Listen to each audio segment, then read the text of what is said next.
আমাদের ছোট ছোট ছেলে মেয়েদের মোবাইল দেখানো ছাড়া কোনো কিছু খাওয়ানো যায় না, এর থেকে বাঁচার উপায় কি? খুব দরকারি প্রশ্ন ভাই। আজকের বাস্তবতায় এমন বাচ্চা পাওয়া খুব কঠিন যেই বাচ্চাকে মা বাপ মোবাইলের ঘুষ দেওয়া ছাড়া খানা খায়। এরকম বাচ্চার সংখ্যা একেবারেই শহর কিংবা গ্রাম কোনো জায়গার বাদ নাই বললে চলে। পোলাপানরে খাইতে হলে শর্ত দেয়, আমাকে মোবাইল দিতে হবে। এরপরে মা বাপ মোবাইলে কার্টুন চালায় দেয়, ভিডিও চালায় দেয়, তারপরে সেটা দেখতে দেখতে খায়। মনে রাখবেন, এটা সন্তানের উপকার যতটুকু করছেন খানা খাওয়ায়া, এই মোবাইল দেখে এক ক্ষতি তার চেয়ে বেশি করতেছেন। এখন আপনি বলবেন এটা থেকে বাঁচার উপায় কি? আল্লাহ আমাকেও একটা বাচ্চা দিয়েছে 3-4 বছর, আলহামদুলিল্লাহ। তো আমার বাচ্চাকে আমি মোবাইল দেখায় খাওয়াই না সচরাচর। আপনি বলবেন যে তাহলে কিভাবে এটা করবেন? ভাইরা আমার, প্রথম কথা হলো, বাপমা নিজে অযথা মোবাইল টিপাটিপি করা, মোবাইল ঘাটাঘাটি করা, মোবাইলের নেশায় বুঁদ হয়ে থাকা থেকে আগে বেরিয়ে আসতে হবে, তাহলে বাচ্চাকে বাঁচানো সহজ হবে। এটা হলো 1 নম্বর কাজ। 2 নম্বর কাজ হলো, বাচ্চার সামনে বাচ্চার ভাই বোন অন্য কেউ বেহুদা মোবাইল টিপাটিপি করবে না।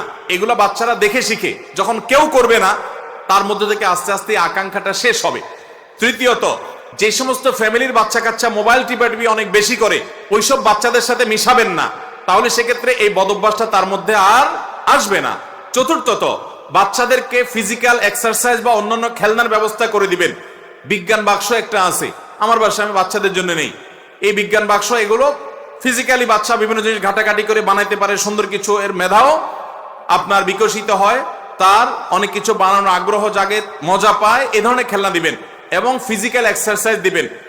বাচ্চাদেরকে খেলার জায়গা করে দিবেন। শহর বলেন গ্রাম বলেন, সবাই মোবাইল নিয়ে, বাপ একটা নিয়ে উপর হয়ে আছে, মা আরেকটা নিয়ে উপর হয়ে আছে, ছেলে একটা নিয়ে আছে, মেয়ে একটা নিয়ে আছে, সবার কাছে একটা একটা না। বাসার সবাই মিলে ফিজিক্যাল এক্সারসাইজ করবেন এবং খেলাধুলা করবেন। যখন যে খেলাধুলা করার সুযোগ আছে সেটা করবেন, তখন বাচ্চারা এগুলো থেকে দূরে সরে আসবে। আলহামদুলিল্লাহ, আমি নিজে আমার বাচ্চাদের সাথে প্রায় সময় চেষ্টা করি, আমার বাসা পাশে ব্যাডমিন্টন কোর্ট করা আছে, ব্যাডমিন্টন খেলার চেষ্টা করি। যখনই সময় পাই 10 মিনিটের জন্য বলি চলো আমরা খেলি। বাচ্চাদেরকে যখন ফিজিক্যাল খেলার অভ্যস্ত করবেন, ইনশাআল্লাহ নেশা, এই মোবাইলের নেশা কেটে যাবে।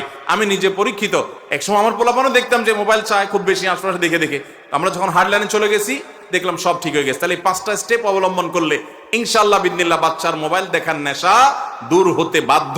আপনি নিজে আগে শক্ত হতে হবে এবং সোজা হতে হবে। ও 2-1 বেলা খাবে না, জ্বালাবে, 3 বেলা খাবে না, 4 বেলা খাবে না, এরপর আস্তে আস্তে দেখবেন অভ্যাস হয়ে গেছে। আল্লাহ আমাদের বাচ্চাদেরকে মোবাইল নামক বিষ থেকে ছোট ছোট বাচ্চাদেরকে বাঁচাবার তৌফিক দান করুন।